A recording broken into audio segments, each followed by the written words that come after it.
Student, welcome on my YouTube channel. This is fourth part of short question. हमने यहाँ पर छोटे छोटे क्वेश्चन आंसर है, शॉर्ट क्वेश्चन आंसर हैं। इसमें ये चौथा पार्ट है हमारा। हम शुरू करते हैं। Question number 64। What are the functions of gastric glands present in the wall of the stomach? अब गैस्ट्रिक ग्लैंड्स जो होती है तो हमारे स्टमक में होती तो बाल तो उसको क्या करती है, मतलब क्या उसका फंक्शन होता है। तो the gastric glands present in the wall of the stomach help in the digestion of proteins by pepsin. तो गैस्ट्रिक ग्लैंड्स जो होती है तो वो पेप्सिन अपनी तरफ से रिलीज करती है। तो ये with the help of pepsin, तो फंक्शन ऑफ गैस्ट्रिक ग्लैंड्स ये क्या करता है इन द स्टमक में क्या करता है, जो फूड जो होता है उसको डाइजेशन में करता है। एंड फैटी बाय लाइपेज, और दूसरा क्या होता है लाइपेज पेप्सिन, तीसरा क्या होता है मस्कस। तो गैस्ट्रिक ग्लैंड जो होती है तीन अभी यहाँ पर देख सकते हैं। गैस्ट्रिक ग्लैंड्स क्या करती है, इट रिलीज गैस्ट्रिक जूस और गैस्ट्रिक जूस कंटेंस क्या रखता है HCl, पेप्सिन एंड मस्कस। तो HCl का क्या काम होता है, HCl makes medium acidic, kill the harmful bacteria of food. Pepsin क्या करता है, break down the protein into amino acid.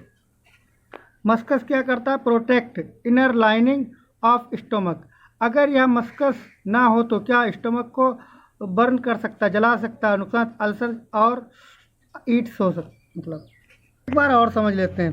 Gastric glands क्या करता है, रिलीज करता है गैस्ट्रिक जूस को रिलीज करता है। अब गैस्ट्रिक जूस में ये 3 एंजाइम्स होते हैं, वो कौन कौन से होते हैं देखिए। वो 3 होते हैं HCl, पेप्सिन, मस्कस। तो गैस्ट्रिक ग्लैंड्स क्या रिलीज करती है, गैस्ट्रिक जूस रिलीज करती है। और गैस्ट्रिक जूस जो होता है क्या कंटेंस करता है, वो उसके पास कौन से 3 सोल्जर होते हैं HCl मीन्स हाइड्रोक्लोरिक एसिड। इसका क्या काम होता है, फूड के साथ जो भी बैक्टीरिया आता है या फूड के साथ जो भी हार्मफुल होती है उसको क्या करता है, किल करता है, मार देता है। पेप्सिन क्या करता है, प्रोटीन्स को ब्रेक करता है अमीनो एसिड में। हमने यहाँ पर बड़ा गंदी राइटिंग में लिखा है, प्रोटीन क्या करता है पेप्सिन क्या करता है, पेप्सिन जो है प्रोटीन्स को अमीनो एसिड में चेंज कर देता है। किसमें, अमीनो एसिड में। ओके। मस्कस क्या करता है, ये प्रोटेक्शन करता है। ये प्रोटेक्शन किससे करता है, ये HCl से प्रोटेक्शन करता है पेट के अंदर ही, ताकि अल्सर वगैरह पेट को मतलब कोई प्रॉब्लम ना हो, क्योंकि ये एसिड है कौन, HCl हाइड्रोक्लोरिक एसिड। ठीक है। तब ये क्वेश्चन क्या है, what are the function of gastric glands present in the wall of the stomach. तो गैस्ट्रिक ग्लैंड्स क्या करता है, रिलीज करता है गैस्ट्रिक जूस रिलीज करता है। गैस्ट्रिक जूस में क्या क्या होता है, लाइपेज होता है, मस्कस होता है और पेप्सिन होता है। ठीक है। तो लाइपेज का क्या काम था, हमने बताया है कि वो हेल्प करता है, क्या करता है, हेल्प किसमें करता है, वो तो फैट्स को क्या करता है, emulsification. Mucus produced by gastric glands protect the inner lining of stomach from hydrochloric acid. अभी यही बताया था। अगला क्वेश्चन हमारा है लाइफ प्रोसेस का, match the terms of column A with those in columns. Trypsin क्या करता है, ट्रिप्सिन कहाँ होता है, पेनक्रियाज में होता है। MLS क्या है, ये MLS क्या है, सलाइवा है। और बाइल क्या है, वाइल क्या है, ये लीवर को प्रोड्यूस लीवर से बनता है। पेप्सिन क्या है, पेप्सिन गैस्ट्रिक ग्लैंड से बनता है। अब ये यहाँ पर आप आंसर देख सकते हैं, हमने इसके बारे में बहुत अच्छी तरीके से वीडियो बनाए हैं। ठीक है। न्यूट्रिशन इन ह्यूमन हमारा पिछले वीडियो में जाकर देख सकते हैं, उसमें पूरा प्रोसेस दिया, बहुत अच्छी तरीके से समझाया है। अगला क्वेश्चन हमारा है, name the correct substrate for the following enzymes. अब यहाँ पर सारे एंजाइम दिए गए। Number A trypsin, number B MLS, number C pepsin, number D lipase. अब क्या कह रहा है, correct substrates from the following enzyme. इनको क्या करना, इसका ट्रिप्सिन कहाँ से होता है, प्रोटीन्स को क्या करता है, ब्रेक डाउन करता है। ट्रिप्सिन का क्या काम है, प्रोटीन्स को अमीनो एसिड में चेंज करता है। एमिलेस सलाइवा, ये क्या होता है, ये हमारे ग्लैंड माउथ में होती है और ये मतलब फूड को ग्लूकोज जो स्टार्च होता है उसको किस में चेंज कर देता है, कार्बोहाइड्रेट या ग्लूकोज। पेप्सिन क्या करता है, प्रोटीन्स को चेंज कर देता है अमीनो एसिड में। और लाइपेज क्या करता है, फैट को या लिक्विड को चेंज कर देता है फैटी एसिड और ग्लिसरॉल में। ठीक है, तो अगला क्वेश्चन हमारा है why do veins have thin walls as a compared to arteries. तो ये वीन्स होती हैं आर्टरीज की तुलना में ये काफ़ी पतली क्यों होती हैं। Veins have thin walls as a compared to arteries because veins carry blood from various body parts to the heart. कहने का मतलब ये वीन्स जो होती हैं इनकी दीवारें इसलिए पतली इतनी होती हैं आर्टरीज की तुलना में, ये क्या करती हैं, ये ब्लड लेकर आते हैं। कहाँ से आती हैं, शरीर के विभिन्न हमारे बॉडी के डिफरेंट पार्ट से ये ब्लड लेकर जाती। कहाँ लेकर आती हैं, टू हार्ट के अंदर। And it gets no pressure and a jerk unlike arteries due to presence of bulb. अगला क्वेश्चन क्या हमारा, What will happen if platelets were absent in blood? Platelets क्या होता है, हमने आपको पहले भी बताया था। प्लेटलेट्स क्या होता है, ये क्लॉटिंग करती हैं, ये excess bleeding blood loss will occur platelet were absent in the blood. हम कौन सा क्वेश्चन बता रहे थे, हम बता रहे थे what will happen if platelets were absent in the blood. अगर मान लो क्या होगा जब अगर हमारी बॉडी में प्लेटलेट्स ना हो तो एक्सेस ब्लीडिंग ब्लड लॉस, तो हमारे अंदर बहुत सारा खून ख़राब हो जाएगा, खून मतलब निकल जाएगा बॉडी से, वो खून बहना बंद नहीं होगा। Will occur platelets were absent in the blood, अगर मतलब ब्लड में ना हो क्या प्लेटलेट्स तो एक्सेस ब्लीडिंग होना जारी रहेगा, खून होना जारी रहेगा, उसका थक्का जमेगा नहीं, तो इससे क्या होगा, सारा ब्लड जब निकल जाएगा तो इससे डेथ भी हो सकती है और सीरियस कंडीशन में बहुत डेथ ही हो जाएगी। अगला क्वेश्चन क्या 69, platelets have a low energy needs as a compare to animal, explain. Plants needs lesser energy than animal because plants do not move and they have a large proportion of dead cells in many tissues. अगला question क्या है, why and how does water enter continuously into the root xylem at the root cells in the contact with the soil activity take up ions.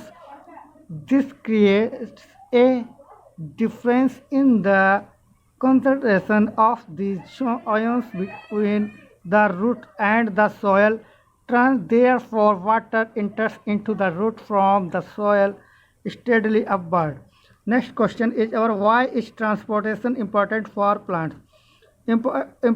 Importance of transportation is as allows it maintains body temperature, b it helps in the observation and upward movement of the water and mineral. Next question, how do leaves of plants help in exhalation? The leaves of plants help in exhalation as a follow. Many plants waste products you know that are stored in cellular vacuoles. Waste products may be stored in the leaf fall along with the leaf.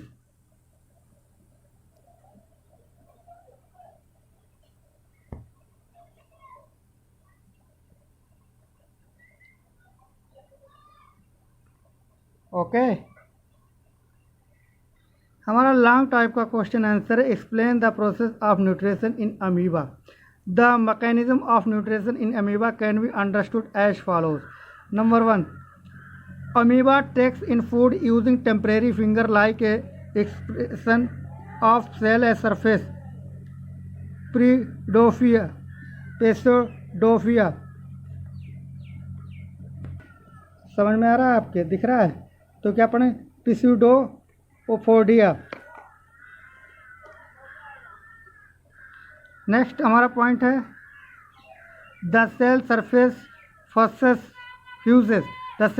Fuses over the food particle forming a food vacuole. Next third is complex substance of food are broken.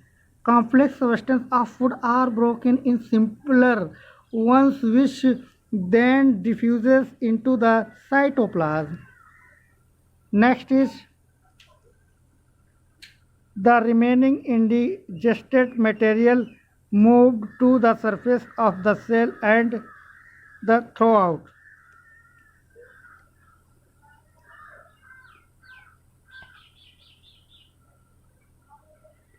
Next question is our, are you seeing, describe the alimentary canal of man. Alimentary canal of man mainly made up of mouth, number 2 esophagus, number 3 stomach, number 4 small intestine, and number 5 large intestine. Small intestine and large intestine. Okay, ये हमारा describe alimentary canal of man. Okay, next question, explain the process of breathing in man. तो man के अंदर process कैसे चलता है.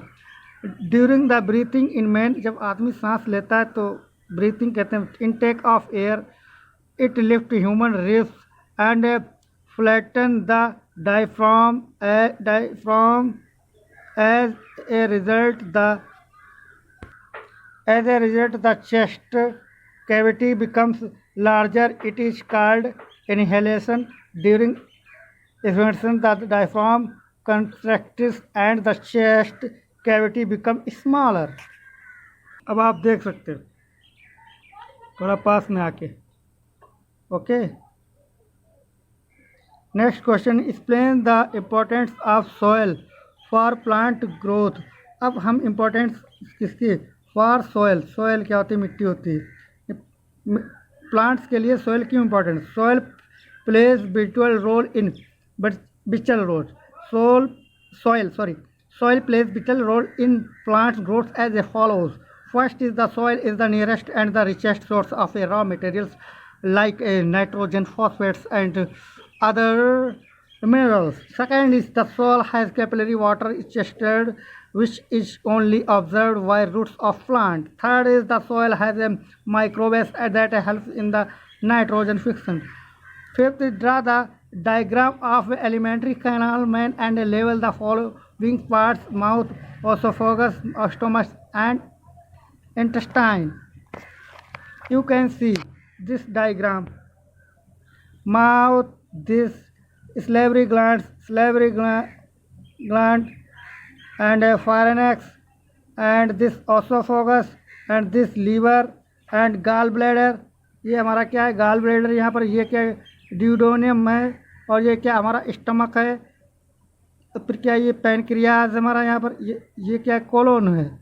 और ये क्या केकम, ये क्या अपेंडिक्स, ये अपेंडिक्स है. और ये क्या रेक्टम, और ये क्या है अनस. ओके, ये क्या हमारा ileum. Human alimentary canal. Next question is, how do carbohydrates, protein and fats digest.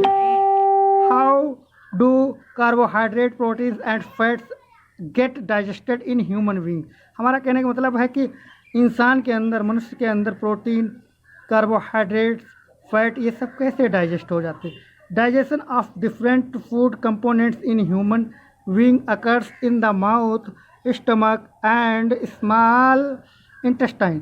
हमारा कहने का मतलब है कि हमारा जो फूड जो होता है, फूड के अलग अलग कंपोनेंट होते हैं, इनका हमारे अंदर डाइजेशन हो जाता है. माउथ में होता है, स्टमक में होता है, और कहाँ होता है, स्मॉल इंटेस्टाइन, छोटी आंत में होता है. The small intestine is the main site and complete site for the digestion of carbohydrates, proteins and with the help of digestive enzymes MLS, maltose, pepsin and lipase respectively. Explain the mechanism of photosynthesis. Photosynthesis occur under two major events. Next question is light reaction. Next question is explain the mechanism of photosynthesis. Photosynthesis occurs under two major events. वो to major events क्या होती है, light reaction, dark reaction. अब देखिए light reaction में क्या होता है, प्लांट्स मतलब ठीक है, photosynthesis. It occurs in grana of chloroplast in green plants under the absence of solar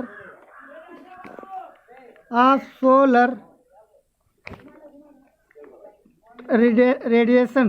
Light reaction mainly includes: first is excitation of a chlorophyll molecules. It helps in the quantum conservation and activation of photosynthesis. Second is photolysis of water. Photolysis of water, it means it is spalting of water molecules into hydrogen and oxygen. The source of oxygen is water in photosynthesis. Third is photosphorylation. It is the formation of a supplementary power ATP and an ADPS in the presence of sunlight. Next is dark reaction.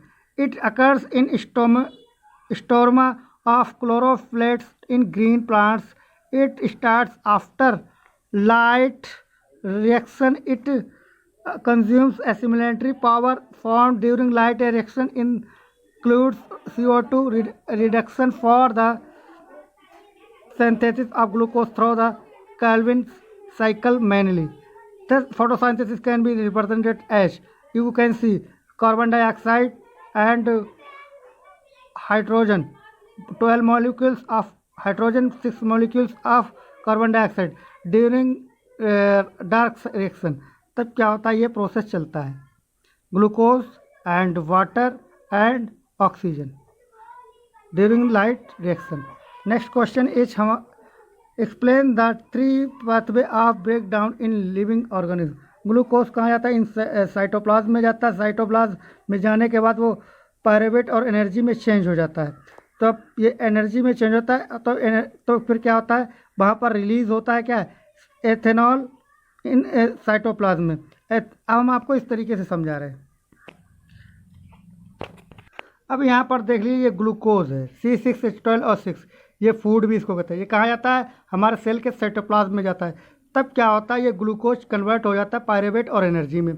तब जहाँ पर oxygen नहीं होती है, absence of oxygen, तब क्या होता है, वहाँ पर एथेनॉल, कार्बन डाइऑक्साइड और एनर्जी रिलीज होती है. वहाँ पर क्या रिलीज होता है, एथेनॉल बनता है, कार्बन डाइऑक्साइड बनती है और एनर्जी बनती है. जब लैक ऑफ ऑक्सीजन जहाँ पर होती है, अब यहाँ ग्लूकोज जो हमारा है, फूड जो है, ये आता है इन साइटोप्लाज्म में. साइटोप्लाज्म में आने के बाद वो क्या होता है, पायरुवेट और एनर्जी में रिलीज हो जाता है, मतलब कन्वर्ट हो जाता है, चेंज होता है पायरुवेट और एनर्जी में. फिर क्या होता है, लैक ऑफ ऑक्सीजन, यहाँ पर थोड़ी नाम मात्र की ही ऑक्सीजन होता है. यहाँ पर क्या होता है, फिर क्या होता है, लैक्टिक एसिड और एनर्जी में चेंज होता है. ये लैक्टिक एसिड क्या होता है, अगर लैक्टिक एसिड हमारी बॉडी के में बनता है कब, जब हम ज़्यादा कोई हार्ड वर्क करते हैं, एक्सरसाइज करते हैं, हमारी सांस चलने लगती है. जब हमारी सांस चलने तो हमारी बॉडी सेल्स को बहुत ज़्यादा ऑक्सीजन की ज़रूरत होती है. तब क्या होता है, हम इस तरीके से सांस लेते हैं ज़ोर ज़ोर से. तब उस समय कंप्लीट ऑक्सीजन तो मिल नहीं पाती है, तो वहाँ पर ऑक्सीजन की कमी रहती है. तब क्या होता है, लैक्टिक एसिड की वजह से क्या होता है, हमारी बॉडी में और मसल्स में क्या होता है, पेन होता है. क्या होता है, दर्द होता है. अब बात करते हैं तीसरा पॉइंट. तीसरा पॉइंट क्या है, C6H12O6, ये फूड हमारा है, कहाँ जाता है, in cytoplasm of the cell. ये सेल के साइटोप्लाज्म में जाता है, तो पायरुवेट और एनर्जी में कन्वर्ट हो जाता है. तो यहाँ पर होती क्या, यहाँ पर ऑक्सीजन प्रेजेंट है, यहाँ पर ऑक्सीजन क्या है, प्रेजेंट है. और जब ऑक्सीजन प्रेजेंट है तो वहाँ पर क्या रिलीज होगी, carbon dioxide. Oxygen change into carbon dioxide में बदल जाती है, तो यहाँ पर वाटर रिलीज होता है. और क्या रिलीज होता है, एनर्जी रिलीज होता है. ये हमारा कैसा होता है, एरोबिक रिस्पायरेशन. अभी तक इसी क्वेश्चन को बता रहे थे. ये एक्सप्लेन किया था, जो ग्लूकोज गया साइटोप्लाज्म में, पायरुवेट एनर्जी में चेंज हो गया तो साइटोप्लाज्म में जाता है, तो वहाँ पर क्या रिलीज होता है, एथेनॉल. यहाँ पर अब्सेंट होती, क्या मतलब माइनस होती, और 2 यहाँ पर ऑक्सीजन नहीं होती है. जब ऑक्सीजन नहीं होती है तो यहाँ पर क्या कन्वर्ट हो जाता है, ग्लूकोज हमारा एथेनॉल और कार्बन डाइऑक्साइड में और एनर्जी में. ये किस में होता है, ये होता है एनारोबिक. एनारोबिक मतलब होता है जिसमें माइनस है, क्या, O2, anaerobic respiration in plants. ये किस में होता है, इन प्लांट्स में होता है. Second point is glucose goes into in the cytoplasm. जब ग्लूकोज जो साइटोप्लाज्म में जाता है तो वो पायरुवेट और एनर्जी में चेंज हो जाता है. तब वहाँ पर क्या बनता है, लैक्टिक एसिड बनता है. यहाँ पर जो ऑक्सीजन तो होती है, केवल नाम मात्र की होती है पर नाम मात्र की होती है, बिल्कुल. तो लिए लैक्टिक एसिड बनता है. लैक्टिक एसिड की वजह से तो हमारी बॉडी में पेन होता है इस तरीके से. तब क्या होता है, एनर्जी भी रिलीज होती है, इलेक्ट्रिक एसिड रिस्पायरेशन होता है। रिस्पायरेशन होता है 2 टाइप का, एक होता है एनारोबिक और एक होता है एरोबिक। एनारोबिक वो होता है जिसमें ऑक्सीजन नहीं होती या थोड़ी बहुत होती, कोई लैक ऑफ ऑक्सीजन या absent of oxygen. Aerobic respiration में क्या होता है, इसमें ऑक्सीजन होती है, ठीक है। तो इसमें फार्मूले मतलब 3 है, कितने, 3 pathway of break down in living organism are as follows. ये पहले में क्या है, ऑक्सीजन नहीं है, माइनस लगा हुआ है आगे। फिर दूसरे में क्या है, मिडिल वाले में, सेकंड वाले में क्या है, लैक ऑफ ऑक्सीजन, मतलब है नाम मात्र की थोड़ी बहुत। इसमें क्या फुल, मतलब एकदम फुल फॉर्म में ऑक्सीजन है, किसमें, थर्ड वाले ऑक्सीजन। तो हम पढ़ा रहे थे। अब क्या होता है, जब ग्लूकोज इन साइटोप्लाज्म में जाता है, पायरेट और एनर्जी में चेंज हो जाता है, और फिर क्या रिलीज होता है, एथेनॉल, कार्बन डाइऑक्साइड और एनर्जी। और ये क्या हुआ, हमारा प्रोसेस एनारोबिक रिस्पायरेशन हुआ है, और ये होता है किसमें, इन प्लांट्स में होता है। दूसरे पॉइंट पे आ जाता है, ग्लूकोज कहाँ जाता है, इन साइटोप्लाज्म में जाता है, पायरेट एनर्जी में चेंज होता है और इन साइटोप्लाज्म में होता है, और ये क्या होता है, क्या रिलीज करता है, लैक्टिक एसिड और एनर्जी। ये क्या होता है, ये भी एनारोबिक होता है रिस्पायरेशन, किसके लिए होता है, एनिमल्स के लिए। थर्ड आ जाते हैं, थर्ड में क्या होता है, अब दूसरे वाले में क्या था, लैक ऑफ ऑक्सीजन थी ना, तो यहाँ पर क्या फुल ऑक्सीजन है, प्लस है, तो ग्लूकोज कहाँ जाएगा, इन साइटोप्लाज्म में जाएगा और पायरेट एनर्जी में कन्वर्ट होगा, तो क्या होगा, इन माइटोकॉन्ड्रिया में। अब कहाँ जाएगा, माइटोकॉन्ड्रिया, यहीं से हमारी एटीपी, एंडोथेसिन ट्राइफॉस्फेट रिलीज होता है, जिसको लाइफ ऑफ करेंसी कहते हैं, ठीक है, इन द माइटोकॉन्ड्रिया। और mitochondria is the power house of the cell, okay. Carbon dioxide and release होता है, ऑक्सीजन, वाटर रिलीज होता है और एनर्जी रिलीज होता है। तो समझ में आ गया, ऐसे ना समझ में आया ऐसे समझिए। उसी क्वेश्चन का हम तीसरा पॉइंट बता रहे हैं। इसमें क्या है, प्लस है, क्या, ऑक्सीजन O2, इसमें ऑक्सीजन मौजूद है। C6H12O6 ये हुआ ग्लूकोज फूड हुआ, ये कहाँ जाता है, इन साइटोप्लाज्म में। ये कन्वर्ट किस में होता है, पायरेट और एनर्जी में। और फिर होता है क्या, प्रेजेंस ऑफ ऑक्सीजन में ये फिर ये रिलीज क्या करता है, carbon dioxide, water and energy. वो एनर्जी क्या होती है, ATP, करेंसी ऑफ लाइफ। ये वाला तीसरा वाला रिस्पायरेशन क्या हुआ, ये हमारा हुआ एरोबिक। ये रहा हमारा क्वेश्चन, खत्म।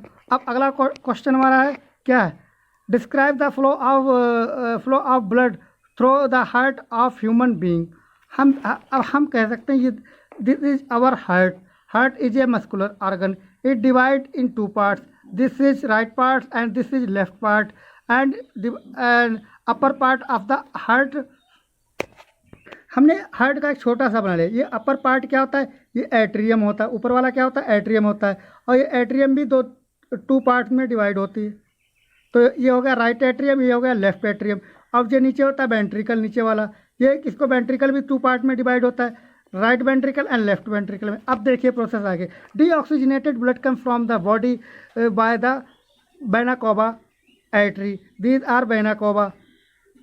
Deoxygenated which blood is called that is mixed with carbon dioxide. जिस ब्लड में कार्बन डाइऑक्साइड मिली होती है वो ब्लड हमारी बॉडी से आता है, इस ऊपर वाली वेना कावा से, नीचे वाली वेना कावा से। किस में आता है, इन राइट एट्रियम में। तब क्या होता है, हमारा हार्ट जो होता है कॉन्स्टेंट करता है, पंप करता है, मतलब जो भी करता है कुछ प्रोसेस करता है, उससे क्या होता है, तो इस ये लगा होता है बॉल, तब आ जाता है राइट वेंट्रिकल में आ जाता है। वेंट्रिकल फिर हमारा हार्ट जो होता है ये कॉन्स्टेंट्रेट करता है और एक्सपेंड्स होता है, मतलब फूलता है और सिकुड़ता है। जब फूलता है तो ब्लड इसके अंदर आ जाता है। तो कैसा ब्लड आया है, ये ब्लू वाला कैसा, ये ब्लू और रेड का मतलब क्या हुआ है आपके नहीं समझ में आ रहा, हम आपको बताते हैं।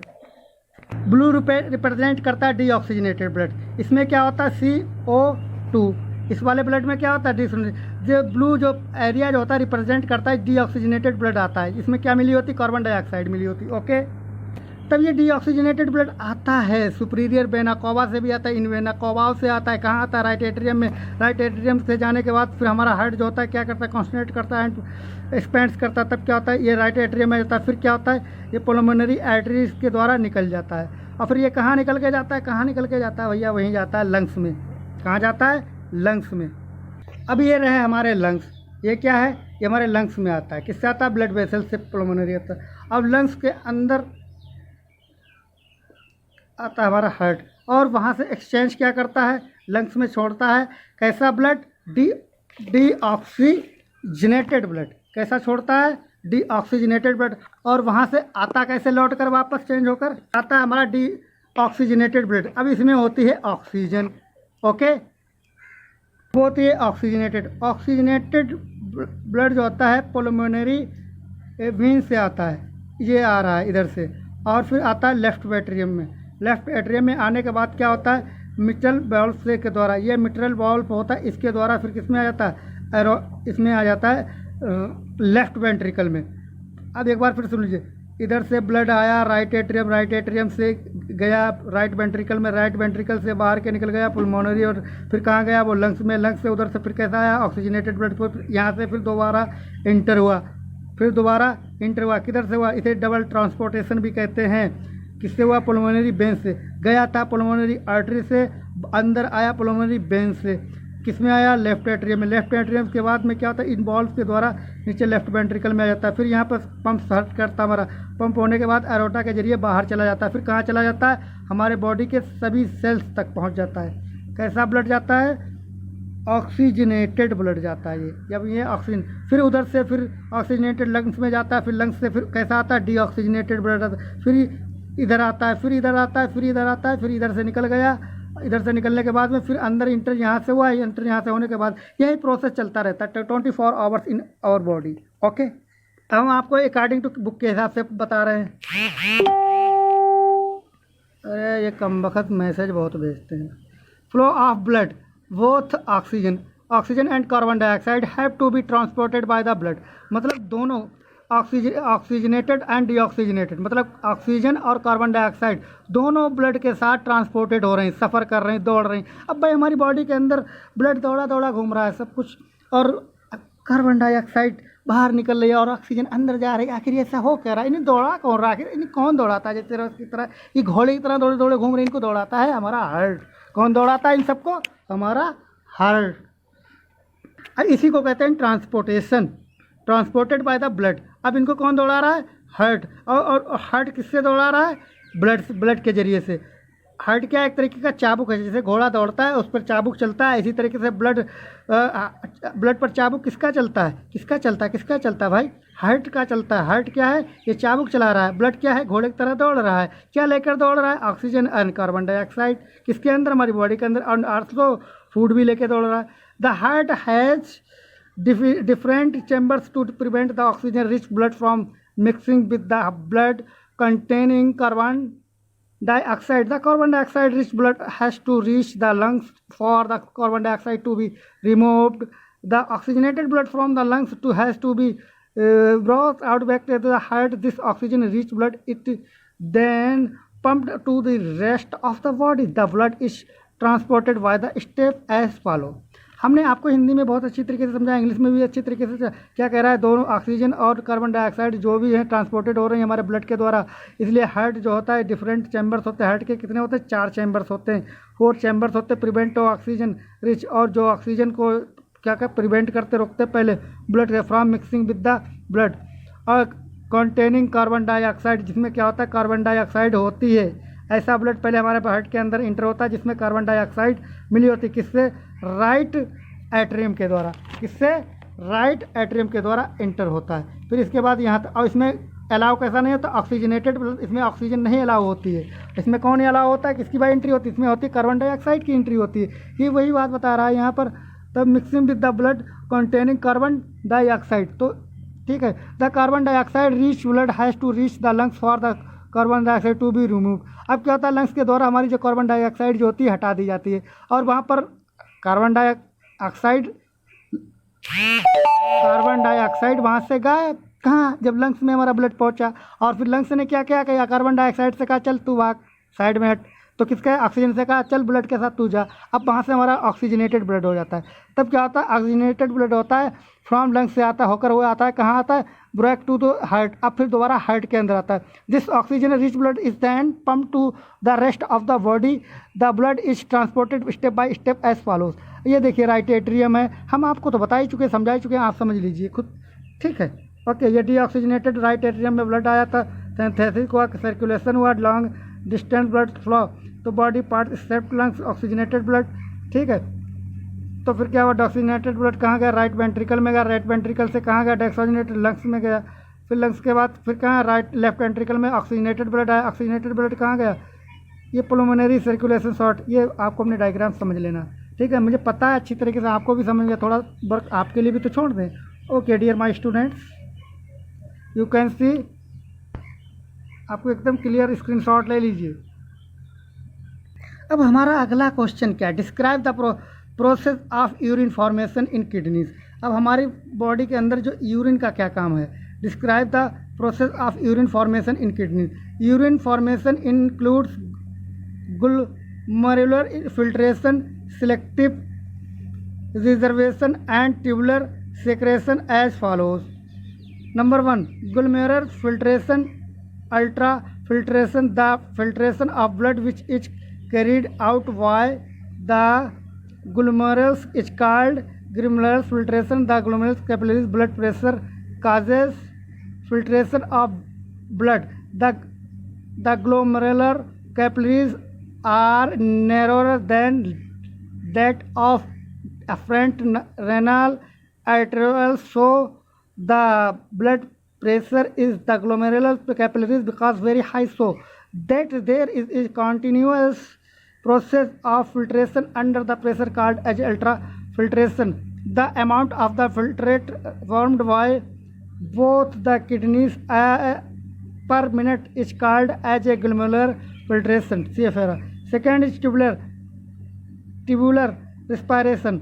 ये क्या होता है, the glomerular filtration as the bovine capsule in almost isotonic to blood plasma, a compression of the volume of the filtration formed per day 180 liters per day, with that of the urine released 1.5 liter. Thus 99% of the filtrate has to be reabsorbed by the renal tubulus. This process is called reabsorption. Glucose, amino acid, and plus Na positive ammonia, it's in the filtrate are resorbed activity, while nitrogenous wastes are absorbed passively. Tubular secretion क्या होता है, it is the opposite to tubular respiration reabsorption. It helps in the maintenance of ionic and acid base, ion और acid base, balance of body fluids during urine formation. Cells secretes substance like H positive, K positive and ammonia into the filtrate. Okay, thanks for watching my video. Be happy and live long. Subscribe my channel if you do think I teach you good. Okay.